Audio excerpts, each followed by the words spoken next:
பிரியா சிவா, அலங்கார பிரியா விஷ்ணு, சுத்திர பிரியா சூர்யா, கடிப்பிரியா கண்ணா, கனக பிரியா நாரதா என்று பட்டத்தை பெற்றவர்கள்.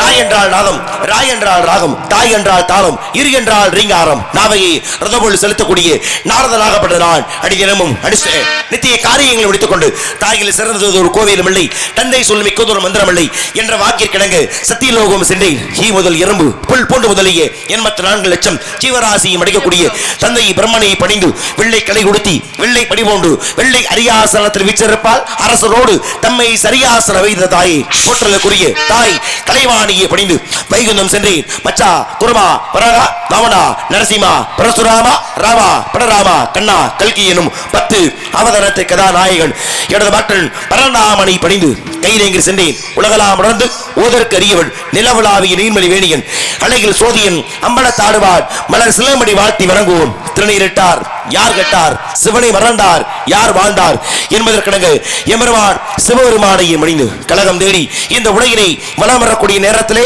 ஒரு நாள் ஒன்றுக்கு ஒரு இடத்திலே தங்கினாலும் ஒரு நாள் ஒன்றுக்கு ஒரு கழகம் செய்யாவிட்டாலும் சிரமமாகப்பட்டது 1000 சுகராக வெடித்து சிதறி 1000 சுகராக வெடித்து சிதறி மிருதங்கத்தை அடிச்சு நொறுக்கி மிருதங்க வித்வானவர்களே, நாரத முடிவர்னாவே பொறுமையான முடிவர் அர்த்தம். என்ன அதிர்வை காட்டுறேன்னு கேக்குறேன். இப்படிலாம் அதிக பிரசிதமா நீ பண்ணிக்கிட்டு இருந்தீங்கன்னா உன்னை 4 வருஷம் ஆமையா சபிச்சிருவேன். ஒழுக்கமா இருந்துக்க இருக்கணும். இருந்தால் இடத்திலே பணிவன் மண்டால் யாரை பணிந்தால் கலகத்திற்கான நல்ல வழி பிறக்கும் என்று எண்ணி பார்த்தால் அரியணை அணிந்திடும் ஆணை முகந்தரை சிறைவினை சென்றிட சேனை சிவந்தரை வர்றவினை வெஞ்சிற வாணை படந்தரை திருவினை தந்திரம் திருவேசரே என்ற போற்றலுக்குரிய ஆதி முதல் கடவுள் எம்பெருமான் விநாயக பெருமானை வணங்க வேண்டும். ஏன் பரமருள் சிவன் நினைத்தாரா, என்னுடைய பிள்ளைதானே விநாயகன், எதற்காக என் பிள்ளையை பணிந்து எந்த ஒரு காரியத்தையும் நான் தொடங்க வேண்டும் என்கின்ற ஆணவ மிகுதியால் விநாயக பெருமான் வணங்காமல் உலகத்தை தேராக்கினார், மேருமலையினை வில்லாக்கினார், மகாவிஷ்ணுவை அம்பாக்கினார். ஆனா விநாயகர் வணங்காமல் சென்ற ஒரே காரணத்தினால் தேரின் அச்சாணி தெரித்து மண்ணிலே வந்து வீழ்ந்தாரா சிவபெருமான். சிவனை மிஞ்சிய கடவுள்னு யாரையும் வகைப்படுத்தல. ஆனா அப்படிப்பட்ட அந்த சிவபெருமானுக்கே அந்த நிலைமை ஏற்பட காரணம் எல்லாம் அல்ல, அந்த விநாயக பெருமானை வணங்காமல் ஒரு காரியத்தை தொடர்ந்ததன் விளைவாகவே. ஆக இன்றைய கழகத்திற்கான நல்ல வழி பிறக்க வேண்டும் என்றால் அந்த விநாயக பெருமானை பணிந்தால் கழகத்திற்கான நல்ல வழி பிறக்கும். பணியலாம் விநாயக பெருமானை.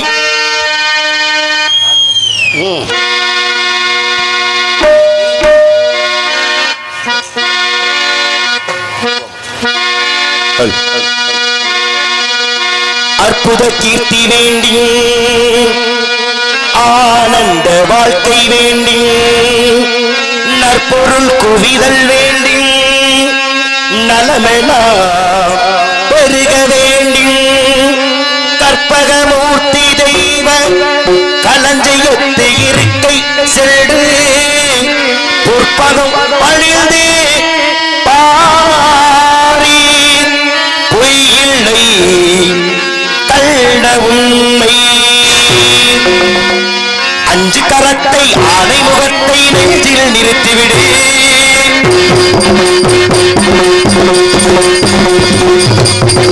5 கரத்தை ஆனை முகத்தை நெஞ்சில் நிறுத்திவிடு. ஒரு சஞ்சலம் என்பது கொஞ்சமும் இல்லை, வாழ்வில் உயர்ந்துவிடு. ஒரு சஞ்சலம் என்பது கொஞ்சமும் இல்லை, வாழ்வில் உயர்ந்துவிடு. ஓம் கணபதி ஓம் கணபதி ஓம் கணபதி ஓம் கணபதி ஓம். 5 கரத்தை ஆனை முகத்தை நெஞ்சில் நிறுத்திவிடு. ஒரு சஞ்சலம் என்பது கொஞ்சமும் இல்லை, வாழ்வில் உயர்ந்துவிடு.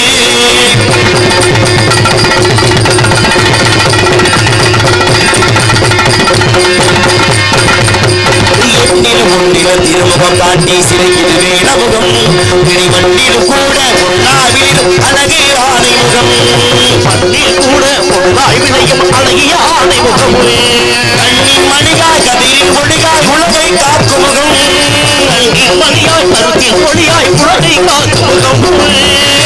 இடத்திலும் ஏற்றிலும் நாட்டில் சுபகை சேர்க்கும் முகம் அஞ்சு கரத்தை ஆடை முகத்தை நெஞ்சில் நிறுத்திவிடு ஒரு சஞ்சலம் என்பது கொஞ்சமும் இல்லை வாழ்வில் உயர்ந்துவிடு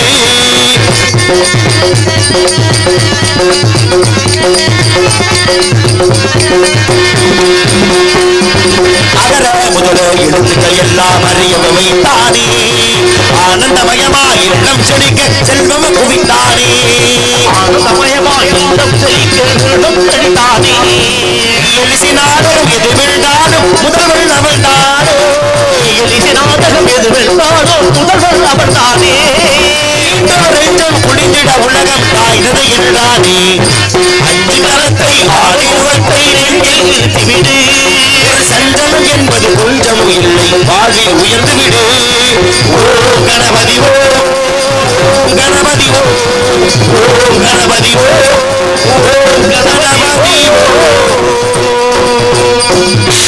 அந்த விநாயகப் பெருமானை பணிந்து கலகத்தை துறந்து விட்டாலும் கூட மேலும் யாரை பணிந்தால் கலகத்திற்கான நல்ல வழி பிறக்கும் என்று எண்ணி பார்த்தாலே நம சிவாயம் வாழ்க நாதன் தாள் வாழ்க இமைப்பொழுது மின்னெஞ்சில் நீங்காத தாள் வாழ்க கோகொள்ளி ஆண்ட குறுமணிந்தன் தாள் வாழ்க ஆகமமாகி நின்ற அன்னிப்பா தாள் வாழ்க ஏகன் அணைகள் இறைவனுடைய வாழ்க என்ற ஓட்டலுக்குரிய அந்த ஈசனையும் மனதார பணிந்தால் கலகத்திற்கான நல்ல வழி பிறக்கும் அல்லவா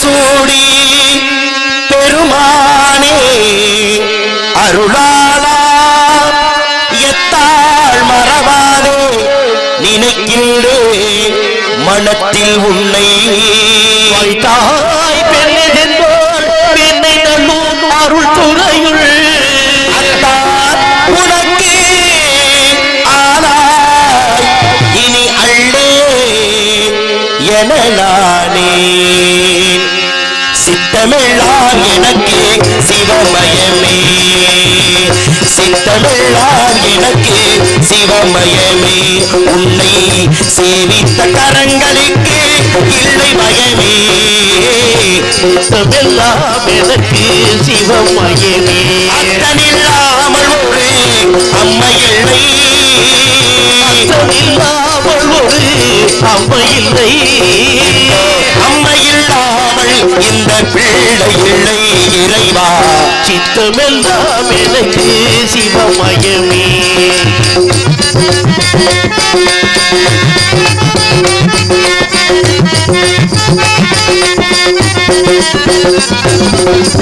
பக்தி பெருக்கில் எங்கள் முருக அந்த பரவசத்தில் உள்ளே உயிர் முருக பக்தி பெருக்கில் எங்கள் முருக அந்த பரவசத்தில் உள்ளே உயிர் முருக சக்தி எல்லாம் திரண்டு சிவம் பெருக சக்தி எல்லாம் திரண்டு சிவம் பெருக சந்ததியோ உந்தமைக்கு அடிமடிய இறைவா சித்தமெல்லாம் எனக்கு சிவமயமே உன்னை சேவித்த கரங்களுக்கு இல்லை பயமே சித்தமெல்லாம் எனக்கு சிவமயமே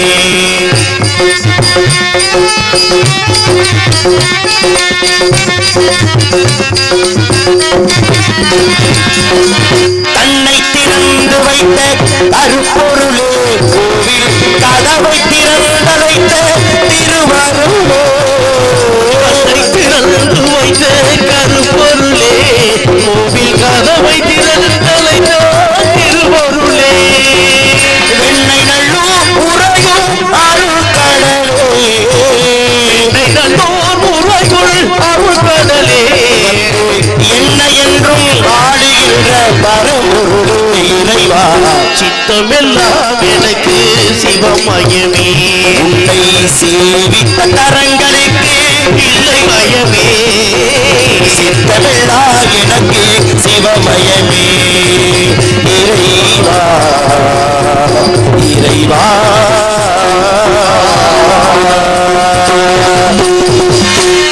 ஈசனை மணிந்து நன்றி.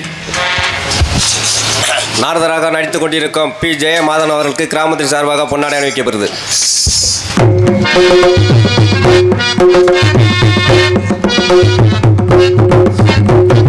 வந்தவர்களை வரவேற்று கௌரவிக்கும் விதமாக பொன்னாடு நிமித்து கௌரவித்த மாபெரும் கிராமமாகிய முத்தநேரியை சேர்ந்து மாபெரும் கிராமத்தின் பெரியோர்களுக்கும் இந்த விழாவினை நடத்தக்கூடிய அத்தனை உயர்ந்த உள்ளங்களுக்கும் இளைஞர்களுக்கும் தாய்மார்களுக்கும் நாடக கலையினையும் நாடக கலைஞர்களை வாழ்விக்கக்கூடிய அத்தனை சுற்றுவட்டார நாடக ரசிகர்களுக்குமே சிறந்தாத நன்றி மற்றும் நாடக கலைஞர்களுக்கு சிரமம் இல்லாத வகையிலே ஆக சிறப்பாக ஒளிபெருக்கி அமைத்து தரக்கூடிய எங்களது மண்ணின் மைந்தர்கள் நரிக்குடி சார்ந்த வாகித் ஆடியோஸ் அன்பு சகோதரர்களுக்கும் அங்கு பணியேறக்கூடிய அருமை நண்பர்களுக்கும் மீண்டும் ஒருமுறை மனமார்ந்த நன்றியை உறுத்தாக்கிக் கொண்டு கலைப்பணி தொடரலாம். நன்றி, வணக்கம்.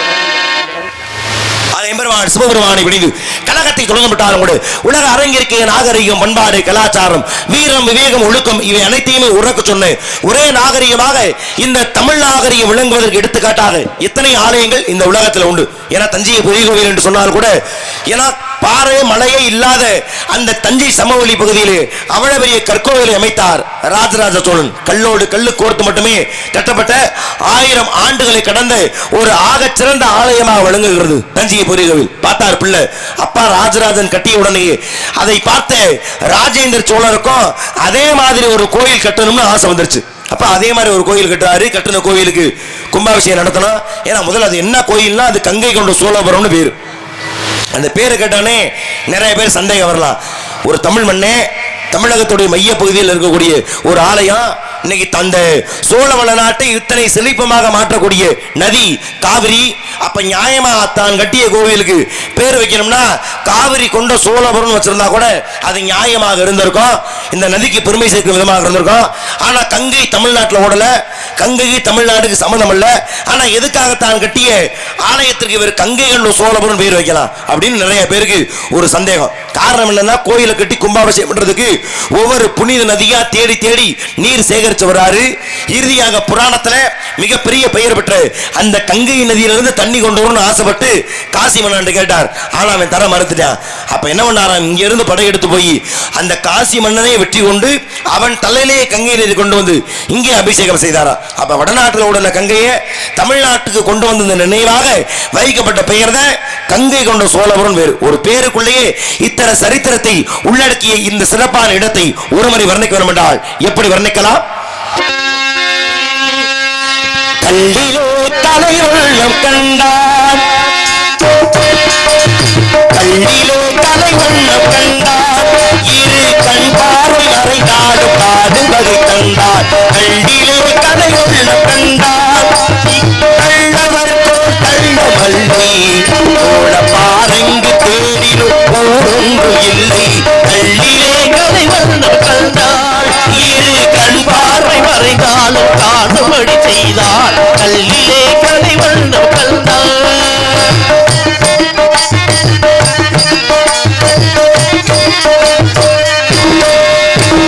பெண்ணோடு ஆரோண்டு செய்தார், பெண்ணோடு ஆரோண்டு செய்தார், அவர் பூச்சையும் ஊச்சையும் பார்வையில் வைத்தார். பெண்ணோடு ஆரோண்டு செய்தார், அவள் பேச்சையும் ஊச்சையும் பார்வையில் வைத்தார். அண்டாத இடம் தேடி வந்தோ, அண்டாத இடம் தேடி வந்தோ, எள் கல்லோடு கண்ணே கல் வைத்து பார்ப்பாய். கல்லிலே கலைவண்ணம் கண்டார், இரு கண் பார்வை மறைந்தாடும் காடு வகை கண்டார். கல்லிலே கலைவண்ணம் கண்டார்.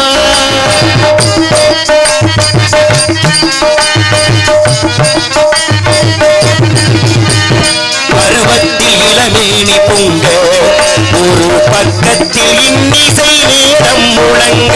பருவத்தில் இளமேனி பொங்க, ஒரு பக்கத்தில் இன்னிசை மேலம் முழங்க. அரங்கேறி நடமாடும் மங்கை, அரங்கேறி நடமாடும் மங்கை. நெஞ்சத்தில் நீ யாரு இருந்தாய். கல்லிலே கலைவண்ணம் கண்டார், கண் பாறை மறைந்தாடும் காடு வகை கண்டார். கல்லிலே கலைவண்ணம் கண்டார்.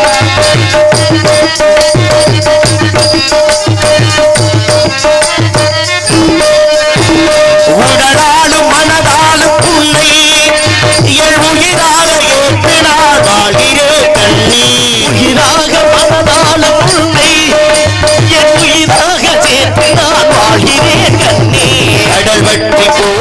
போனாலும் போகும், கடல் வற்றி போனாலும் போகும், இந்த கடமையும் ஆசையும் மாறாது நாடும் கள்ளிலே கலை வண்ணம் கண்டார், இரு கண் பார்வை மறைந்தாலும் காடு வகை தந்தார், கள்ளிலே கலை வெள்ளம் கண்டார்.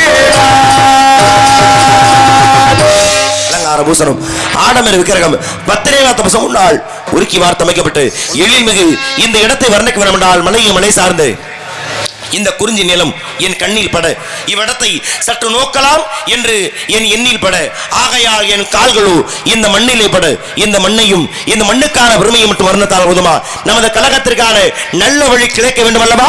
ஆகையினாலே இங்கு யாரேனும் இருக்கிறார்களா, ஏதேனும் சத்தம் கேட்கின்றதா? அந்த சத்தத்தை வைத்து இன்றைய கழகத்திற்கான நல்ல வழி ஏதும் கிடைக்குமா? கவனித்து பார்க்கலாம். நாராயணா என்ன சோ ஆலோலம் சோ என்ன ஒரு இனிமையான ஒரு காணம். என் குரலை ஒத்த சாரீரம் அடைத்த பெண்மணியாக இருக்கிறாளே, இப்பொழுதெல்லாம் எனக்கு ஆத்ம திருப்தி ஏற்படுகிறது. சிறப்பு. ஆலோலம் சோ ஆலோலம் சோ அலங்கார பூசணம் ஆடமர் விக்கிரகம் முன்பு சொன்னது போல பத்திரை மாத்து பசுமொன்னால் உருக்கி பார்த்து அமைக்கப்பட்ட எழில்மிகு சித்திர பதுமை இவள்தான் என்று எனக்கு நன்றாக தெரிகிறது. ஆகையினாலே இந்த இளம் குயிலின் காலம் கொண்டு இந்த மாதுவை மாதுளங்கனியாக உருமறி வர்ணத்தால் எப்படி வர்ணிக்கலாம்? மாதுளங்கனியே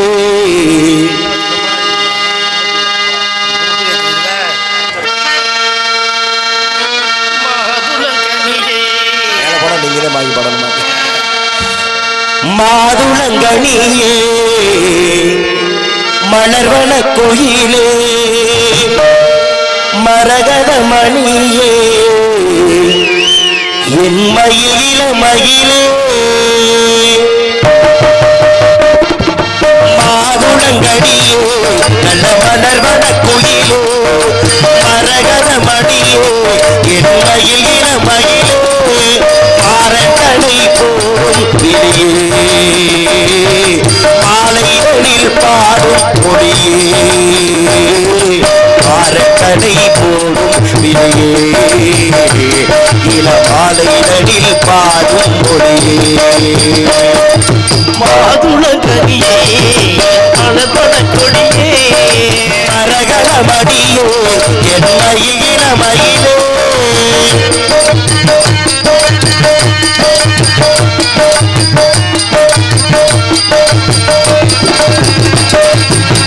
தங்க மலர் பாதமேவி தாளம் போடு பொழுசு போல அங்கும் இங்கும் ஆடி பார்க்கும் ஆசை எனக்கு அங்கும் இங்கும் ஆடி பாடும் ஆசை எனக்கு செங்கவன போல தேடி தேடுகிறேன் உன்னை கூட இங்கு வந்த நேரம் காதல் வழக்கு அள்ளி அள்ளி கூடும் ஆசை வளர அங்கமெங்கும் காதலிட பூவும் மலர கிள்ளி கிள்ளி வாசம் பார்க்க போகம் தொடர சொல்லி சொல்லி காவலே பாடும் படர என்னை தினம் பாடும் குயிலே வண்ணம் கொண்டு ஆடும் மயிலே மாதுளங்கனியே மலர்வன கொடியே மரகத மடியோ என் மயில மயிலே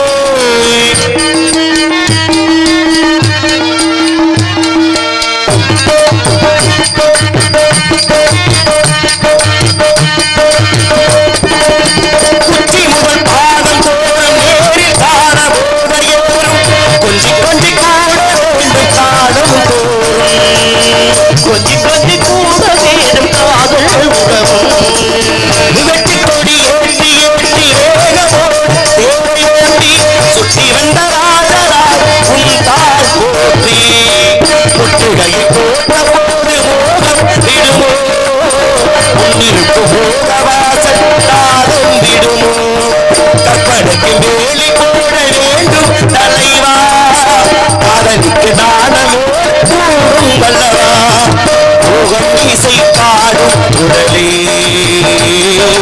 காமத்திரையாடும் திடலே மாதுளங்கனியே மலர்வன கொடியே மரகத மணியோ என்மையில் இளமயிலோ மாறனை போடும் இடையே மாலைதனில் பாடும் மொழியே மாறனை போடும் இடையே இளமாலைதனில் பாடும் மொழியே மாதுளங்கடியே நல்ல மலர்வன குயிலோ மரகத மணியோ என்மையில் இளமயிலோ. இந்த பெண்ணை வர்ணிக்க வரமாட்டாள். 1000 நாவுகள் படைத்து ஆதிசேஷனாலும் கூட கீழே பட முடியாது.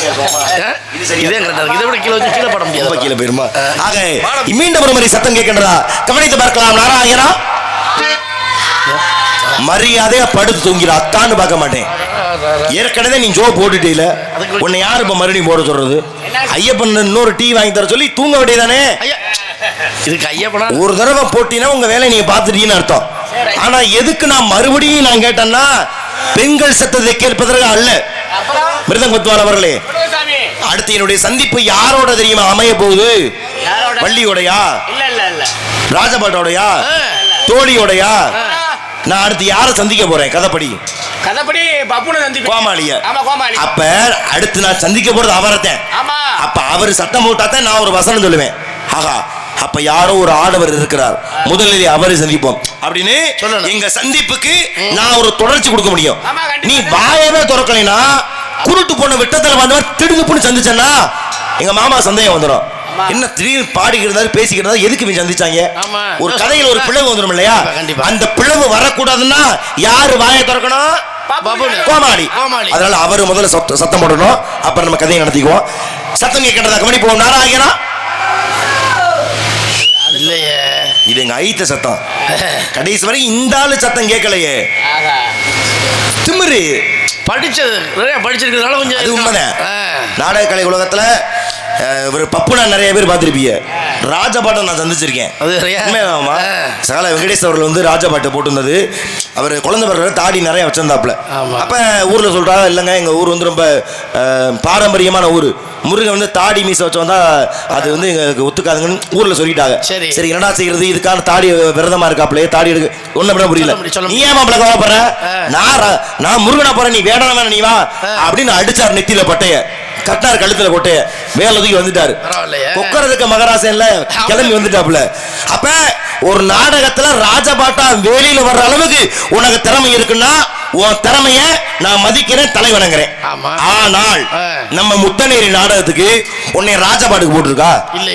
இல்ல உன்னை போட்டது பப்புனுக்கு. நீ என்ன வேலைக்கு வரையும் அதை பாரு, அதையில நீ பார்க்கணும். ராஜபாடு போட்டு நீ அப்ப இல்ல, நான் ஒருவேளை நான் புராணம் பேச போறேன், நான் இதிகாசம் பேச போறேன் அப்படின்னு நீ உன்னை முடிவு எடுத்திருந்தீங்கன்னா நம்ம முத்தேரி நாடகத்துக்கு உன்னை பதிவு பண்ணி என்ன சொல்லிருக்கணும்? இல்லங்க நான் வந்து பப்பனை வரலங்க, நான் ஜெயபாண்டியன் வீட்டிலே இருக்கட்டும், நான் ராஜபாடு வர்றேன் அப்படி சொல்லணும்ல. அப்படி நீ வந்திருக்கணும்ல. நீ மேலாம் ஏத்துறீங்க அண்ணே, ஜெயபாண்டியன் வண்டி வைத்துக்கிடுவேன், உன் சௌரியத்துக்கு புராணமும் பேசுவீங்கன்னா இதெல்லாம் சேட்டையா இல்லையா? சாமி கோபப்படாதீங்க, இப்பதான் அவரை பார்த்தேன் உள்ள இல்ல. சரி, ஒரு வெளியே ஒண்ணுக்கு போயிருப்பாரு, விடுங்க, கோபப்படாதீங்க சாமி. அப்படியா? சரி, பாருங்க, இயற்கை உபாதை வர்றது இயல்பு தானே. நீங்க சொன்ன மாதிரி மிருதங்க சொன்ன மாதிரி வெளியே போயிருக்கலாம், நீங்க சொன்ன ஒண்ணுக்கு நின்று போயிருக்கலாம். ஆனா எனக்கு என்ன பிரச்சனை, நாரதர் 4 பாட்டு பாடினோடனே சத்தம் கேட்பாருன்னு தெரியும்ல, அதுக்கு முன்னாடியே போ, இல்ல சத்தம் போட்டு அதுக்கு அப்புறம் போ. அது வந்து சொல்லிட்டா வரும். நீங்க சொன்னதுக்காக உங்க வார்த்தை கட்டுப்பட்டு இப்போ ஒரு பாடல் பாடுறேன். ஒருவேளை அந்த வெளியே தடவை போயிருந்தா கூட இப்பவே ஆரம்பிச்சிடட்டும். என்ன எப்ப கையை எப்படி ஆட்டுறிய? ஆமா, தொட்டியில இருந்து இங்க வர்றதுக்கு எப்படி குறைஞ்ச வச்சு 5 நிமிஷம் ஆகும்ல. அதனால ஒரு வாய்ப்பு தருவோம். இந்த பெண்மணி ஆளை ஒரு முறை வர்ணிப்போம். இந்த வர்ணிப்பிற்கு உள்ளாக அவர் வந்து சத்தமிட்டால் கதையை தொடர்வதற்கு அது ஒரு ஏதுவாக இருக்கும். ஆகையினாலே மேலும் ஒருவரை இந்த பெண்மணி வர்ணித்தால் எப்படி வர்ணிக்கலாம்?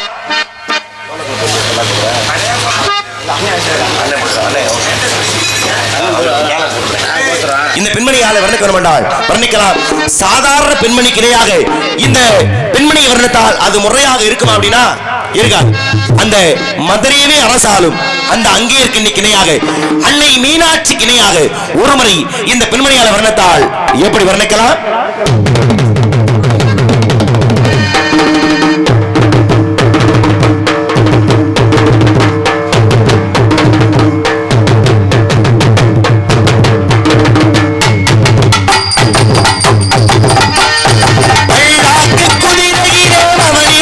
மீனாட்சி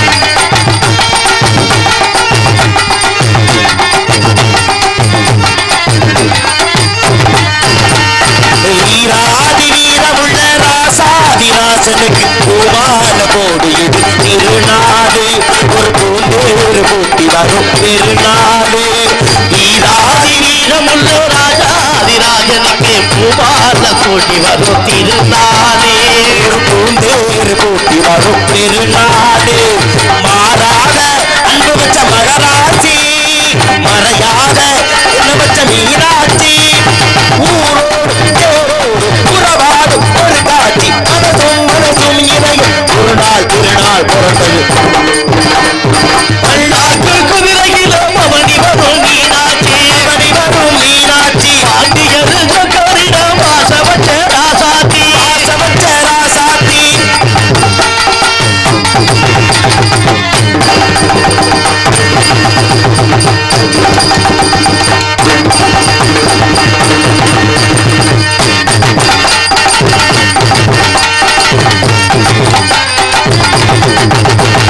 கூடாத தேசப்பன கோட்டாறு சுந்தரரு மீனாட்சி கரப்பிடிக்க நடந்தாரு பல வீடான பாதையெல்லாம் நடந்தாரு கூடாத வேஷங்களும் போட்டாரு சுந்தரரு மீனாட்சி கரப்பிடிக்க நடந்தாரு பல மீனாத பாதையெல்லாம் கடந்தாரே மறிக்கூட அள்ளிக்கட்ட துணிஞ்சாரு மகராசி கண்ணக்கண்ணி பணிஞ்சாரு வெறுப்பாட வெள்ளை நினைச்சத முடிப்பா பாரு தடுக்கிறவன் செய்யாரு பல்லாக்கு குதிரையிலே பவனி வரும் மீனாட்சி அவனி வரும் மீனாட்சி பாண்டியரு சக்கரிடம் வாசவச்ச ராசாத்தி பாசமச்ச ராசாத்தி ஊர்கோடும் ஊருக்குள்ள தேருக்குள்ள பூவான தோல் மீது போட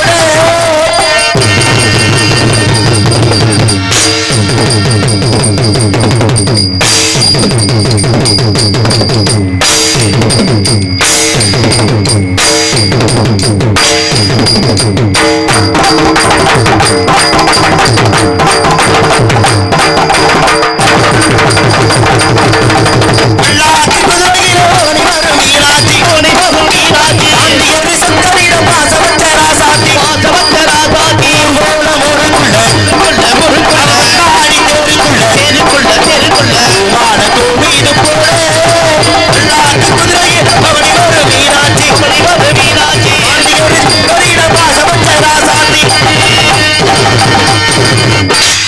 நல்லா அடமலை பெஞ்சு வந்த மாதிரி நன்றி. அதை ஆமதித்து கைதட்டிய அத்தனை நாடக ரசிகர்களுக்கும் எனதருமை தாய்மார்களுக்கும் மனமார்ந்த சிறந்தாழ்ந்த நன்றியும் வணக்கத்தையும் இந்த முத்தநேரி மாபெரும் மேடையிலே உறுத்தாக்கி கொண்டு ஆக கதையினை தொடர வேண்டும் என்றால் அந்த கோமாளி சத்தம் கேட்கணும். இப்பொழுதாவது இன்னும் இந்த மனசு விட- போயிட்டு போது மனசு இல்லையா போச்சு அந்த பாடம் இந்த பாடுபடுத்துறீங்க அப்படி இல்லை, அவரு மிகப்பெரிய அறிஞங்க சொன்ன மாதிரி அவர் புராணம் படிக்கட்டும் இதிகாசம் படிக்கட்டும் என்ன வேணா படிக்கட்டும், எனக்கு தேவை இருந்தாலும் சத்தம் போடணும். கேக்குதா நாராயணா? ஏய், ஆஹா. அது மாமா அவர் ஆள் மனசுகள் புகுந்து யாரோ அவரை மிகப்பெரிய ராஜபாடுன்னு நம்ப வச்சிருக்காங்க. ஐயையே. அதனால அந்த பிம்பத்தை விட்டு அவர் வெளியில வர்றது ரொம்ப சிரமம் தான் நினைக்கிறேன். நான் உங்களை கேட்கிறேன் மாமா, எல்லாருக்கும் இந்த கதையில் ஒவ்வொரு வேலை இருக்கு. ஆமா இப்ப நான் நாரதர், எனக்கு என்ன வேலைன்னா எம்பெருமான் முருகன்ட்ட போய் முருகா நான் வள்ளியத்தை பார்த்திருக்கேன், நீங்க வேடனா போய் திருமணம் பண்ணுங்க என்று சொல்வது ஏன் வேலை? கடமை. உங்களுக்கு என்ன வேலை? இந்த குரலுக்கு இந்த சுதிதான் சரியா வரும்னு சுதி அமைச்சு பின்வாடு வாங்கி பாருங்க. ஆமா. என் தம்பி நடை அமர்த்துறாப்புல, எங்க அண்ணன் பின்னணிசை கோர்க்கிறாப்புல, என் மாமை தாய்க்கு நிகரான தாளத்தை சிக்கிறாப்புல. இப்படி நம்ம எல்லாருக்குமே ஒவ்வொரு வேலை இருக்கின்ற பொழுது இந்த கதையில இந்த கோமாளிக்கு என்ன மாமா வேலை? உங்களுக்கு கேட்கிறேன், ஒரு நாடகத்துல பப்புனி எதுக்கு பொதுவா சொல்லுங்க. பப்புனு எதுக்குன்னா நகைச்சுவைப்படுத்தணும், மக்களை சிரிக்க வைக்கிறார். ஆமா வேற சிந்திக்க வைக்கிறார். ஆமா. ஒரு நகைச்சுவை பண்ணி அந்த நகைச்சுவைக்குள்ள சிந்திக்க வைக்கிறார். ஒரு கருத்தை புகுத்தி பப்புனி இதுக்கு தான் இப்படி சொன்னாரோ அப்படி சிந்திக்க வைக்கிறார். ஆமா வேற அப்புறம் பெண் வேஷம் போட்டு வர்றாரு. நோட்டீஸ் படிப்பாரு, நோட்டீஸ் படிச்சு ஆ. இந்த நடிகர்கள் அறிமுகப்படுத்தி வைக்கிறார். ஆமா. நியாயமான பேச்சு. வேற வேற எங்களுக்கு தெரியும். அவ்வளவுதானே உங்களுக்கு தெரியும். ஆமா. அதுதான் உங்களுக்கு எனக்குள்ள வித்தியாசம். உங்களுக்கு தெரிஞ்சது அம்படுத்தேன். ஆனால் எதுக்கு இந்த நாடகத்துல பப்புன்றதுக்கு மிக முக்கியமான காரணங்கள் உண்டு. என்னன்னு என்ன கேளுங்க, நான் சொல்றேன். சொல்லுங்க. எதுக்கு இந்த நாடகத்துக்கு பப்புனை போடுறதுன்னா, நாரதர் எங்களுக்கு சந்தனம் தேய்த்து விட வேண்டும். உங்களுக்கு அதுக்கு தான் அவரு. அது மட்டும் இல்ல, நாங்க பாடும்போது பேசும்போது வேர்த்தால் முகத்தை துடைத்து விட வேண்டும். பின்னாடியே வந்து நிக்கணுமோ? அது மட்டும் கிடையாது, இன்னொரு வேலையும் இருக்கு. என்ன? நாங்கெல்லாம் வெளியே எதிர்ப்பு போனோம்னா குண்டியலியோட சொல்றீ அவரை வந்து உங்களுக்கு. நாரதர் நான் தானே, நீங்க எல்லாம் வேலையை பார்த்துட்டு இருக்கீங்க. இப்படின்னு ஏன் செய்ய மாட்டாரா?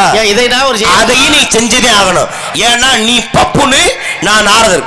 தன பாட்டு பாடி நீ திமுறா நீ உள்ள உட்கார்ந்துருக்கீங்கன்னா உனக்கு எவ்வளவு சேட்டை. நீங்க சொல்லும் போது கூட நம்பல, இவ்வளவு படிச்சிருக்காருன்னு சொல்லும் பொழுது. ஆனா இப்ப நம்புறேன், நீ படிச்சு திமுறானே நீ உள்ள உட்கார்ந்துருக்க. நீ வெளியில வா. அப்படி எனக்கு தெரியாது என்ன புராணத்தை, என்ன இதிகாசத்தை, என்ன கவியை, என்ன இலக்கியத்தை நீ படிச்சு விட்ட. நான் பார்த்தே ஆகணும், யாராக இருக்கலாம் என்று